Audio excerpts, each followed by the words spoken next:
Hello, everyone, and thank you so much for being here, Dr. Reverend Louise Diana. Oh my goodness, I'm so excited.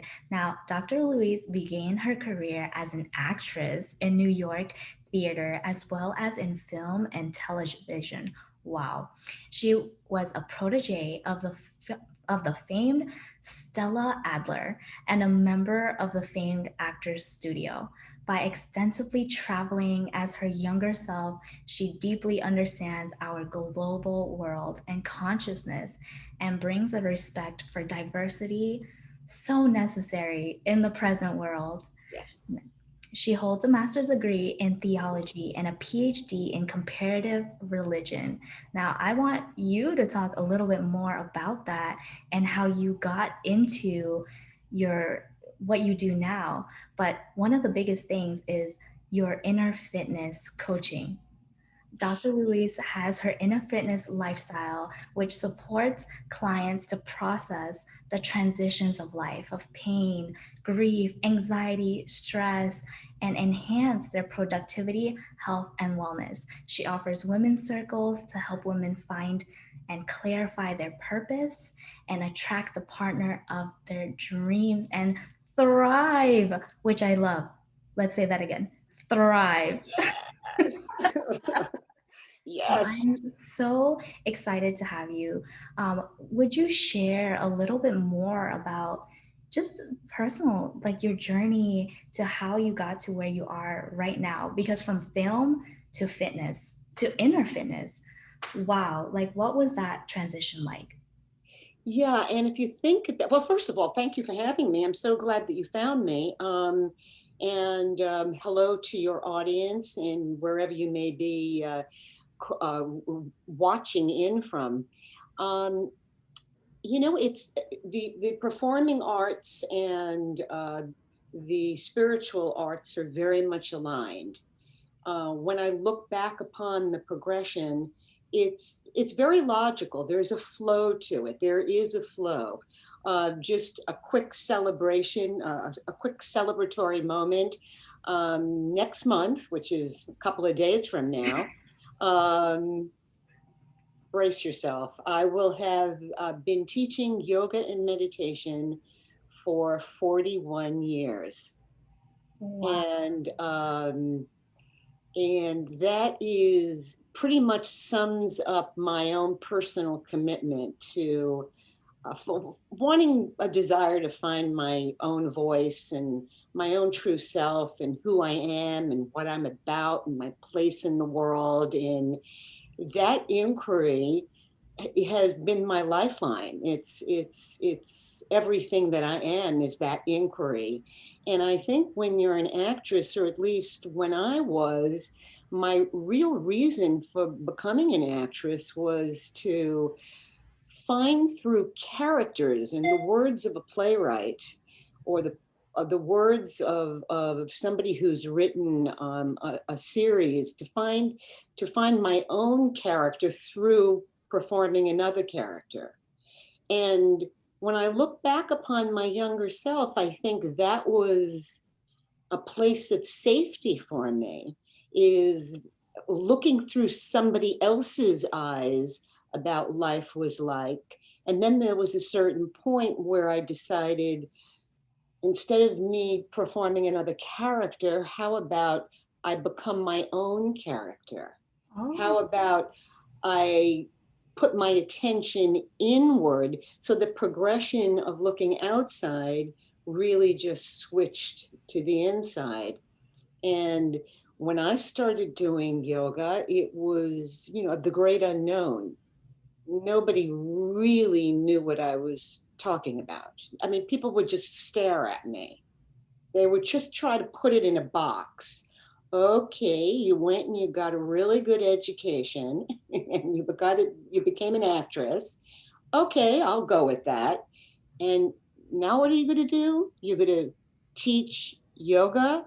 My father, in fact, I love to tell this because I tell this to every class.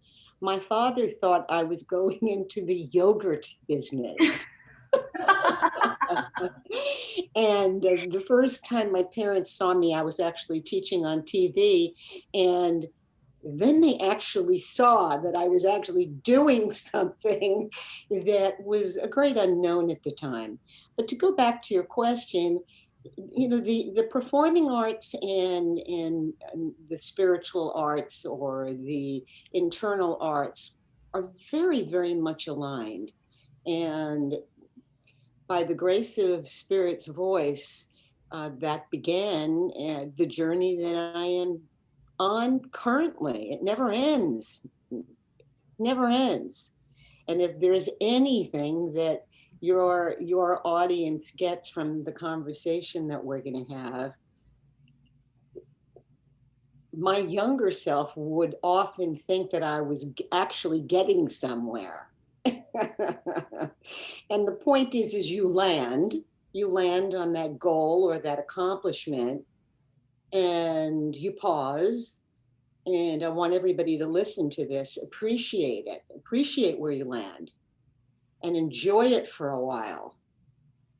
And then, because most of us have a lot of curiosity, that's what's so wonderful about millennials. And what I like about this crowd is that there's a curiosity about participating in the world in a very different way than other generations haven't. And I like that piece because it's a curious piece about being a part of the changes that we're going on in the world currently right now. And so let's rest when you've accomplished something and then set another set of goals to move forward. And so we should talk about what that might look like for some people. I'd be curious to know about you and your friends and your biggest issues right now. I think I know what they are, but why don't you share a few of those?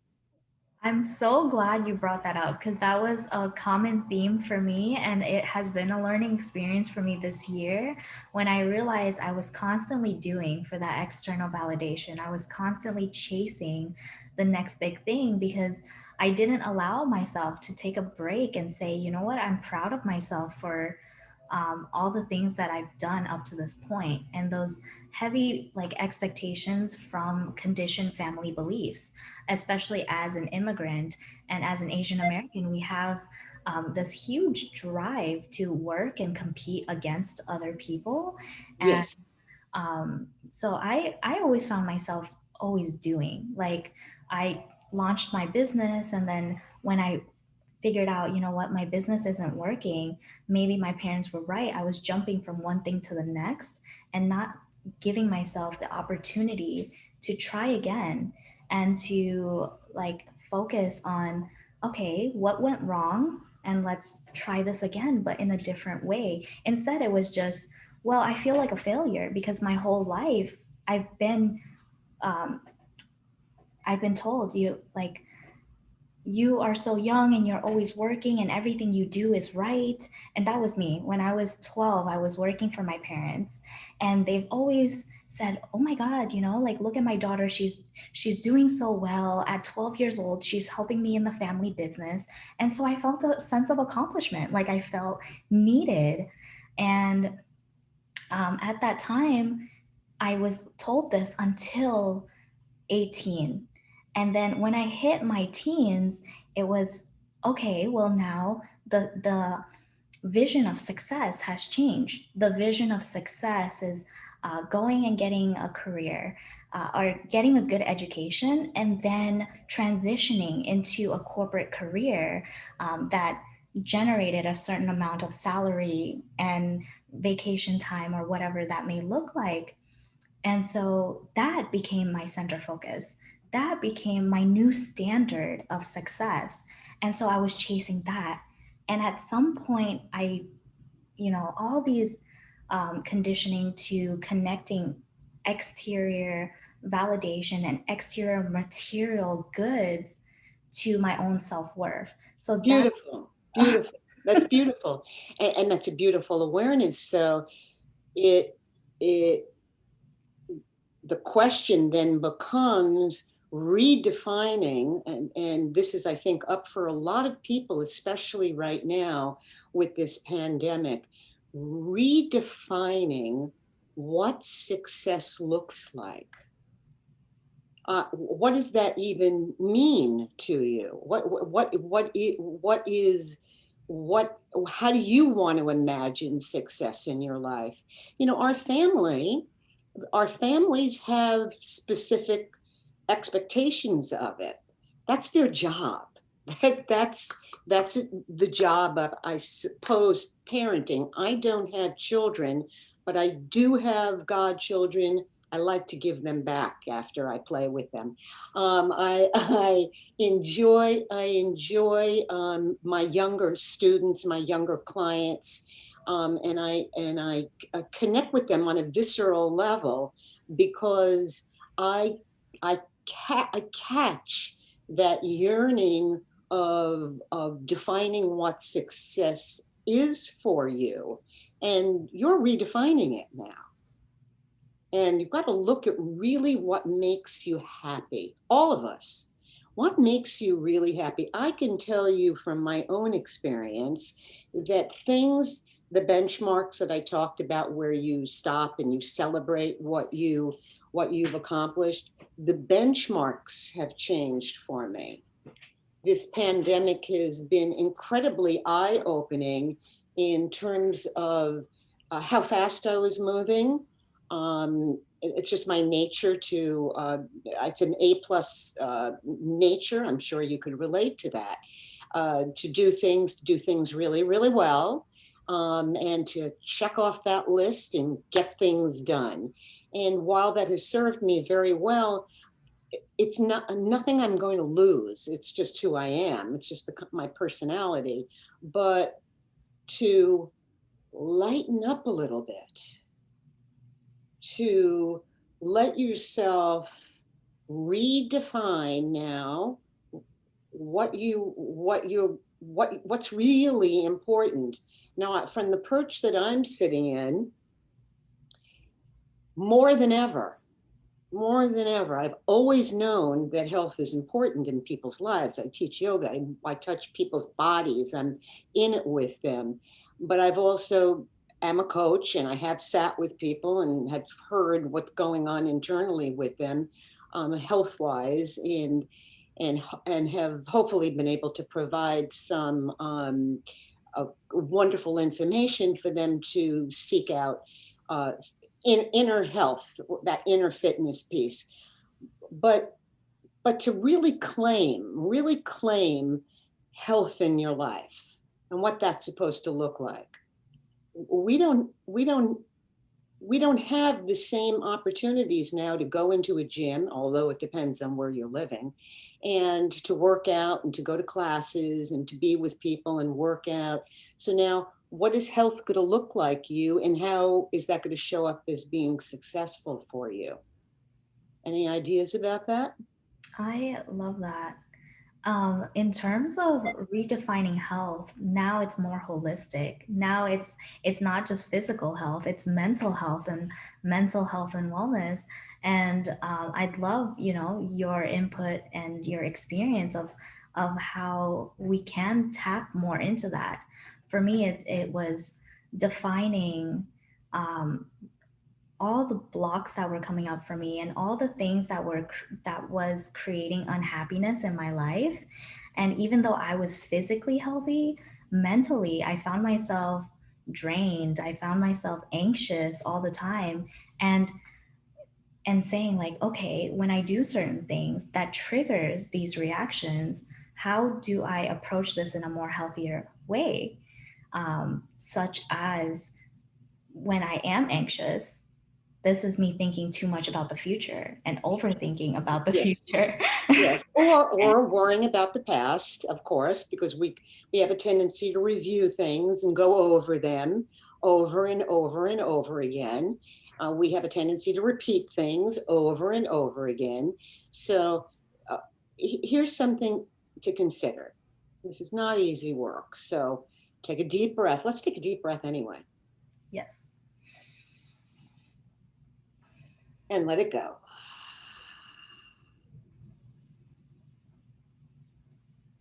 Life has a lot of challenges, a lot, a lot. And what I say all the time is you're working on a physical level, you're working on a mental level, you're working on a psychic level, you're working on a deeply emotional level, and you're always working on a spiritual level. And at given times, there's going to be a flow through. So what I have defined as success more than ever is that I pay attention to each piece of that, not just focus on one piece, but the continual flow of each one of those pieces. Now, because I've been doing this for so long, the first piece every day, this is not just when I feel like it, this is just like embedded into who I am. I check in with my body. I check in every day. I check in, I listen, I ask, how you doing over there? How's it going? I check right in. Now, there's a lot of different ways that we can express our body. It's endless. You know, you may be a bike rider, you may be a rollerblader, you may be a hiker, you may be a swimmer, you may be a person who just likes to walk. That's cool too. You may be a yogi like I am. You may be that you need to work with weights. Personally, I like all of them, you know, and you just dip in and out with whenever and whatever is available in the moment. But every day it's non-negotiable. You got to check in with your body. I don't care what you do, you just got to do something. And that's that first piece that gets you to identify where you are. You know, if you're not in your body, you're floating somewhere else. I've had students of mine or clients of mine say to me, Reverend Dr. Louise Diana, how am I doing? And the first thing I say to them is, I have no idea how you're doing because I'm so focused on how I'm doing. So why don't you tell me how you're doing? That makes sense, right? You have to ask yourself how you're doing. Now, the difference between a wise woman and a fool is that you listen. You listen, and you listen to yourself without any judgment, without any criticism, without any worry or fear. You just listen to yourself and you go, okay, this is where I'm at. So the second piece then becomes, I need to kind of process this and work through this. Now, I'm a hardcore meditator. I've had an incredible background in it.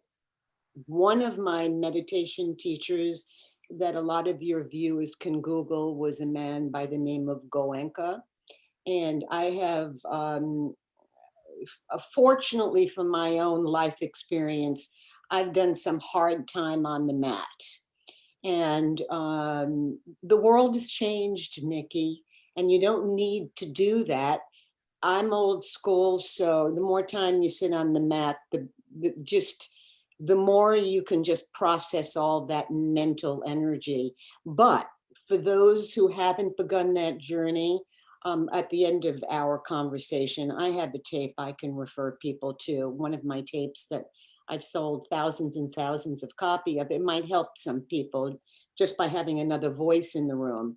But you've got to start listening to what's going on up there.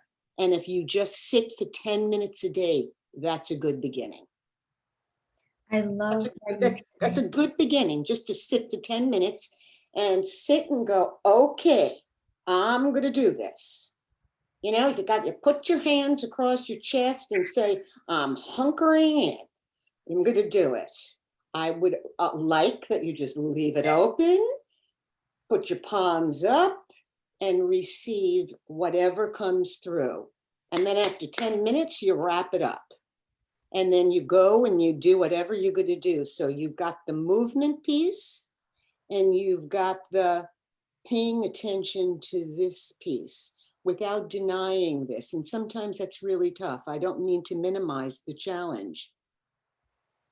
It's a big issue.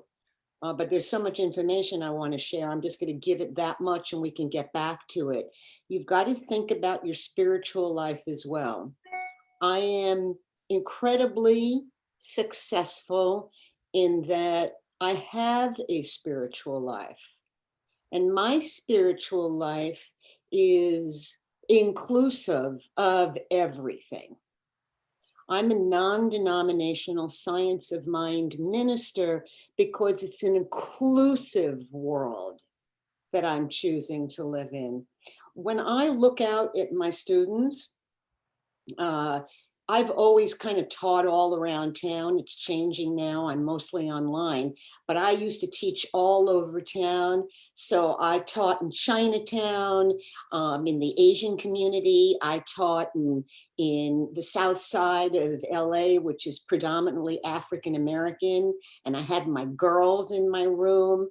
I've taught in upper white class west side of Los Angeles and kind of where I live, beach cities. I've had a conglomeration of race, religion, background, age, a big hodgepodge of humanity in my classes, which I love because that's the world. What a concept. And I remember you sharing this with me when I was, I was telling you about the vision for this event and all the things Yes. that we are currently going through. And one of the funniest things you said, you know what, Nikki, after 40 plus years of doing this, I'm gonna tell you it's the same thing. And I was just blown away because earlier in my journey, as a millennial, I felt so alone going through this process Yeah. and starting to understand the world around me and wanting to bring this information to other people who are in this process right now, also feeling very alone in their journey. So when you shared that with me, I was just like, I was cracking up, I was dying because I was like, oh, so so Yeah, we well, need to it's go there. interesting. It's interesting. We were talking the other day because this past summer during the pandemic, I did a major letting go of things, which is always good. You know, clothes you don't wear anymore. I gave things to charities and saved a couple of bags for some girlfriends, and just it was really great. And I went through a lot of my papers and a lot of things I've written over the years, and everything that I have been talking about all these years is happening in the world right now. So not eternal truths don't change. You know, be a good person, be kind, be compassionate, love deeply and madly. And if you're really blessed, and I think we should talk about this because this is really important for millennials to hear in particular, you must find work that you love.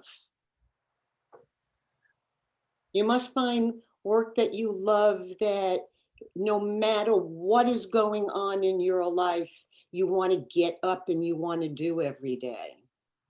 And that's a discovery process that has to take place. I I I've talked about this in my classes.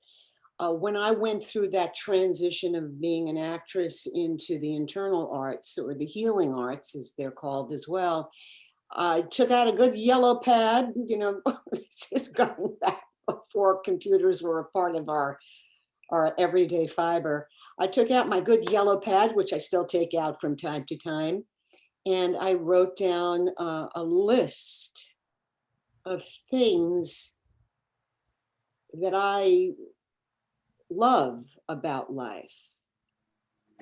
And where was the thorough line about what I love and what I was interested in that I could do and somehow monetize and create a business around. And one step just led me to another. I wish I could tell you I had this great plan. I wish I could tell you it was all thought through thoroughly and every step just fell into place. It didn't. You know, at some point while once I started, it was one point. I started out, I had two students and they were friends of mine. And I never doubted myself though. And I want to share with your peeps, don't doubt yourself and what you can do. I didn't doubt myself. I knew that I could do something with it because I was so impassioned by it. Mm. It wasn't called coaching at the time. It was just good old fashioned teaching. But I knew if it caught my attention, and I knew it would catch the attention of other people. And all these many years later, it's caught the attention of a lot of people because we've arrived at the time where it's so needed. Mhm. Because there's a hunger in the world now for something more. And it's this millennial generation that's got to really pull it all together. So let's go just very quickly through a couple of some of the challenges and these are challenges that your generation has really got to look like. And there are the mental health concerns. I'm very tuned into that. And so the first thing that I'm going to say is get help from somewhere. And I would suggest it's out of your own social circles so that you can get that help from someone that you really respect, that is going to be impartial to you, because you need a voice that combines the practical and the whimsical and the visionary inside of you. Does that make sense? Absolutely. Yeah, it's got to be, yeah, and there's got to be a real level of trust.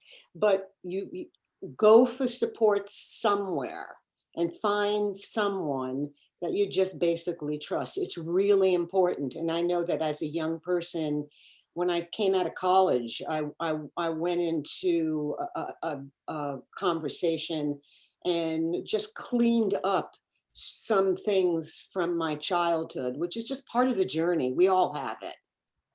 So that helps, that first layer.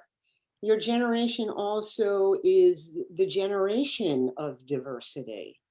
So sort that out amongst yourselves, and 1 and 1 equals 3. You're stronger in mass. That's what the riots in the US were about this past summer. People came out, Mm. and they came out for something. So they've taken that anxiety and that stress, and they're going out, and they went out and they made their voice heard. I find that personally very encouraging. And find the purpose for why you are here. And don't expect thunder and lightning to come in. It's da-da. Yes, like the Christ No, story. no. Oh my goodness. You can, however, you can have these numinous moments in your life. I've had several of them where it's the right environment. Something clicks, something just clicks into place, and you get it. You just get it. And the more you tune into your body and listen to your body and sit for 10 minutes every day minimum, you're setting the pedestal for that moment for it to click in. Does that make sense? It absolutely does. And Yes. And you then leave yourself open to hear that next step to take. And you've also opened yourself up to get the support so you can get to that moment, because nobody's going to provide it for you. People can just educate you, uplift you, and inspire you, and that's my role in life. I've taken that on, and now you're encouraging your peeps to do it, and you're doing it for yourself, and you're doing your own outreach. And then the piece that I also want to add to it is this kind of psychic, intuitive knowing. I usually refer to it as the third eye point when I'm teaching. It's the wisdom, and wisdom does come traditionally in older people, of which I suppose I am. um, but it's years of listening that get you to the wisdom years. But I've known some younger people who are very, very wise because they've had an experience in life that took them there maybe too prematurely, and they're having to deal with that too. And that could be the loss of a parent, or some sort of a life-changing event that has taken them out of their childhood innocence into just another way of being. And so they become wise very, very young. But traditionally, that comes later in life, and that's our psychic part of us, where we can listen intuitively.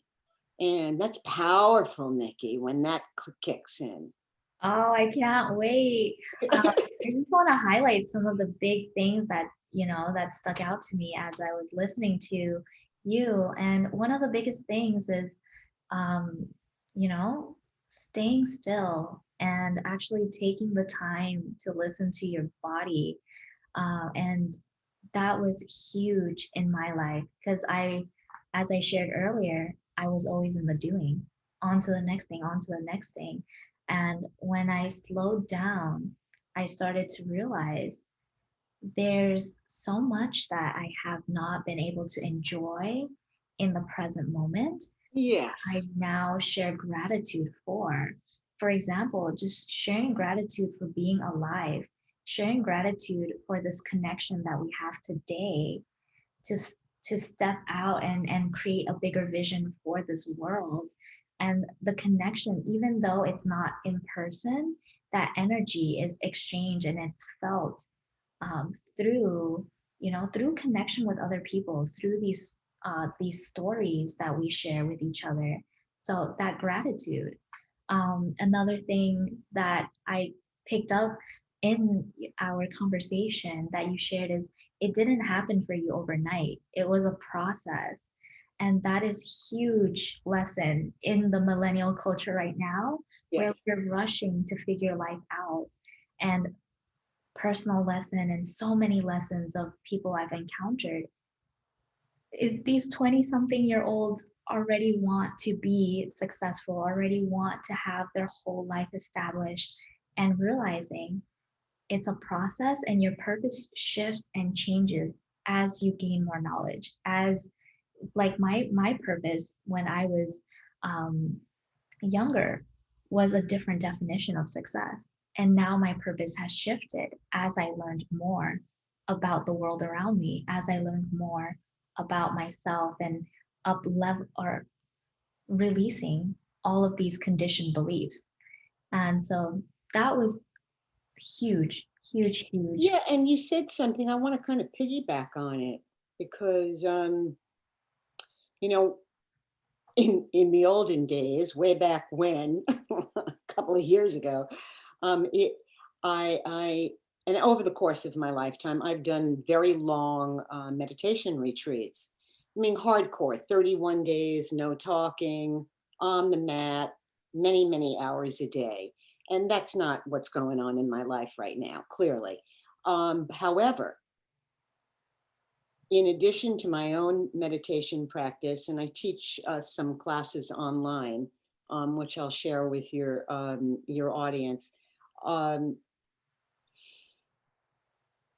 is the disconnecting from everything.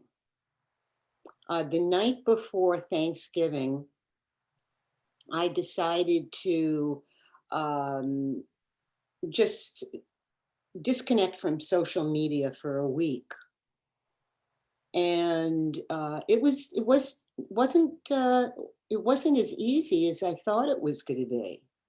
In other words, I did not check into any of my social media accounts, none of them, of which I'm on all of them. I didn't communicate with my audience at all. I didn't send out a newsletter.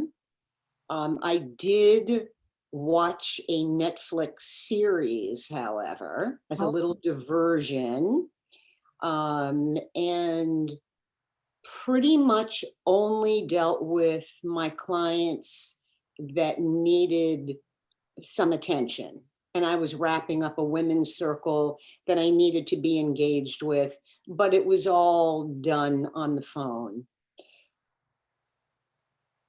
At the end of that week, um, I, I, I absolutely begin to change the physiology in my body and prepare myself for 2021, because I'm ready to go into 2021. I am ready. yes. I am absolutely ready. And I have not had anywhere as near a dramatic pandemic as many people have, but I have, in my own way, gone through a tremendous, personal transformation, because that's what's happened in the pandemic. Get with the program, folks. It's not too late. We got a couple of more months on it. Good time to go within. This is the moment. And we're We're seeing coming into some great months to really reflect. So when the spring comes and when next summer rolls around, which is going to happen, let's just brace ourselves. Let's be a little patient. It's coming. Then we're all going to emerge into, and I've been on this track for months and months. This is not a great revelation for me, but it's the revelation I'll share. And that is, everything is going to be okay. We are going to get through this. And I am convinced we're going to go towards the light. And there's going to be a lot more awareness in the world. Thank you, Spirit, for that. But it doesn't mean that we're there yet. So I just took that divorcing from social media for 1 week, and I've already changed the physiology in my body. It's already begun. And it doesn't mean that I'm not going to have my moments. We all have our moments. And I mean, I cry at a commercial these days. So, I mean, I see those dogs in shelters. Oh, it just takes me down. It takes me down, and I cry for about a minute, and I regroup and get back to my life again. And if I'm feeling flush on that day, I'll write a check and hope some little doggy is being taken care of. But I can't physically get out and unchain that doggy, so I do it in my own way right now. If you can go and save a dog, that's a good thing to do. But that's another subject for another time. But I can prepare myself and get ready, and I can do the work that is necessary to do that. can you So the other night, me and my guys celebrated the winter solstice by I didn't do my full regalia warrior ceremony, but I did a ceremony with him and me, and it was just enough. We did our letting go of the year and what we want to let go of. interesting. Can you I'm share? going to ask you, Missy, what are you letting go of this year? I am letting go of, oh my God, so much. My limiting beliefs of not being good enough, because honestly, that has held me back so many times, and stepping into a, a creator mindset, creating the future that I want, Yes. and living in joy instead of like resistance, allowing and receiving, and actually receiving. So many times I have blocked receiving as a Yes. sign of weakness, and I'm letting that go because receiving is part of giving back to the Yes. person giving and allowing them to help. So I am welcoming that next year. Yes. Well, I'm going to say a me too on that. I'm going to say a me too because that's what it's about. It's about that you've got to ask for support to receive, though, don't you? Yes, So, yeah. Oh, that's beautiful, beautiful. So, how much time do we have left? we are very close. We have 4 minutes. I Okay, would, is it okay if I kind of take a minute and just do a little prayer for the closure of one year and the beginning of the next? Is that okay? yes, absolutely, please. Mm. The best thing that we can do for each other is to well, there's so many good things that we could do for each other, but the best thing that we can do for each other is, and it's the best way to be with people too, is to breathe and to pray together and to just take in all the goods. So let's just, wherever you are, anybody who's watching this at whatever time of day, it's a beautiful sunny day here in Southern California.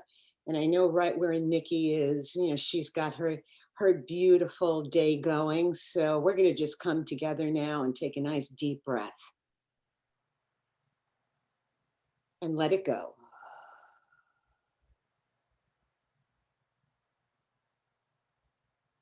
And take a deep, full breath again.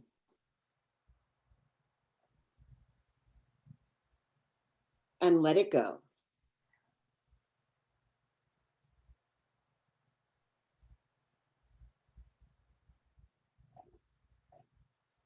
And so, in the stillness of this breath, I want you to find your own rhythm and your own pace.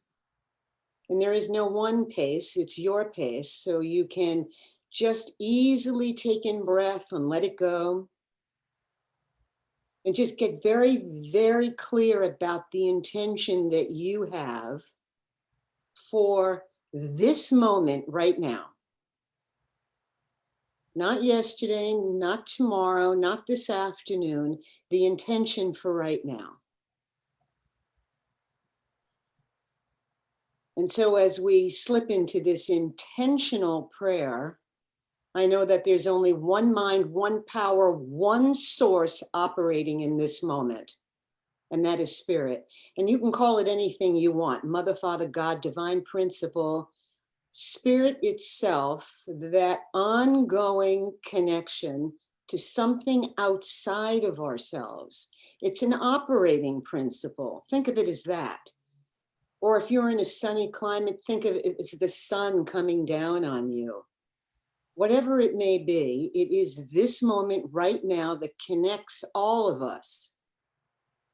So there's only one mind going on, one thought principle, that each one of us is setting our own intention for this moment right now.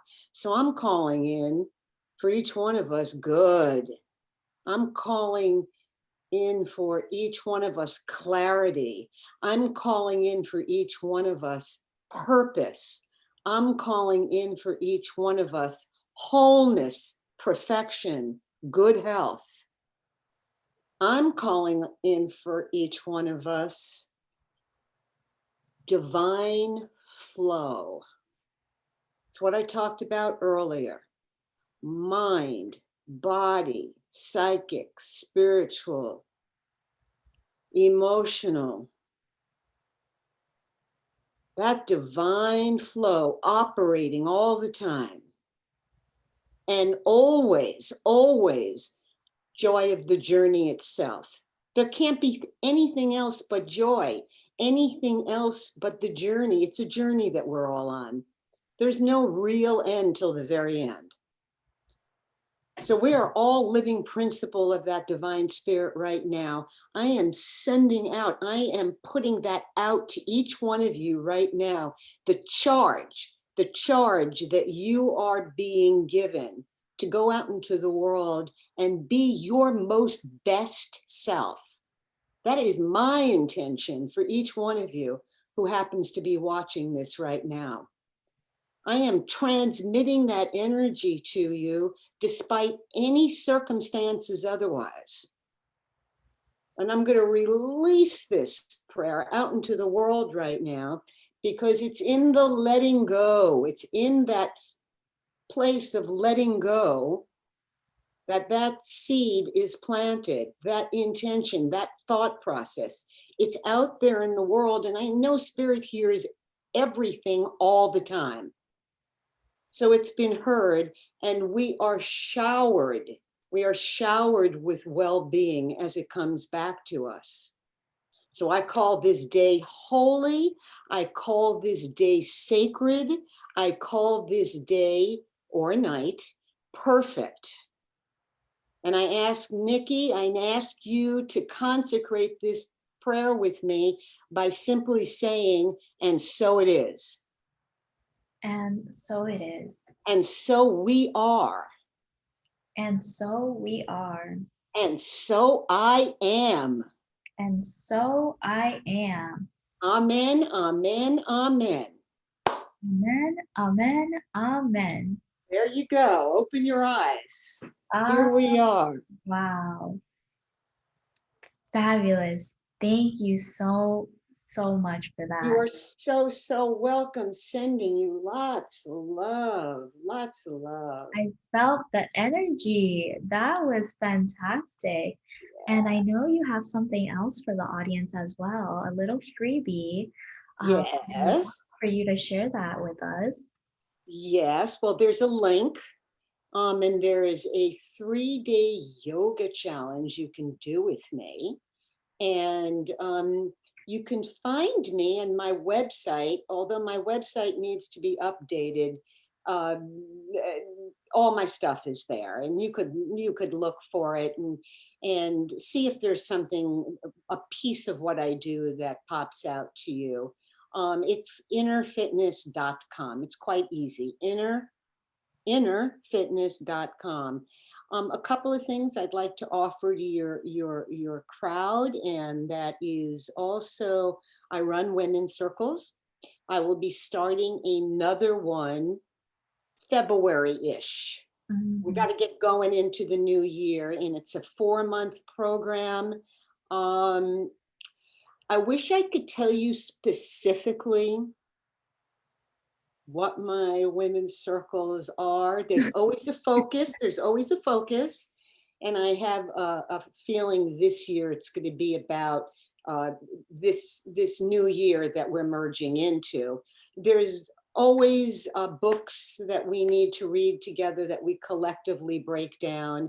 And I always have an agenda, but I could tell you the feeling tone of these women's circles are about women working through where they are currently stuck, or redefining whether they want to be part of corporate America or work for themselves. And if they do work for themselves, what that's going to look like, whether or not they're happy with their relationships. Some people might want to focus on their body. And somehow all of these issues come up in a women's circle, and each woman finds exactly what it is that she needs. But what I like about the circles is the variety of thought and communication. And now, now we can do it all online. So we can have more of a diverse group than ever before. And I personally like my groups to be not one age group. I kind of like a big mixture. because we all learn from each other. And so that's going to start in February. And if anybody wants to reach out to me, please put my email there, and I'll be more than happy to work with you financially. I want you to be a part of it. So Amazing. we could deal with the finances, and I will be more than happy to give scholarships to people if it's needed. So there you go. There you go. And it's, yeah, take advantage of those freebies. Take advantage of those opportunities. Fabulous. Thank you so much for sharing that with us. So I will attach the link to the freebie with this video. That way everybody has access to you. I just want to share my gratitude for you being here today. And oh my goodness, the prayers, everything.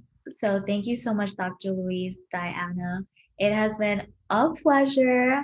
Pleasure too, Nikki.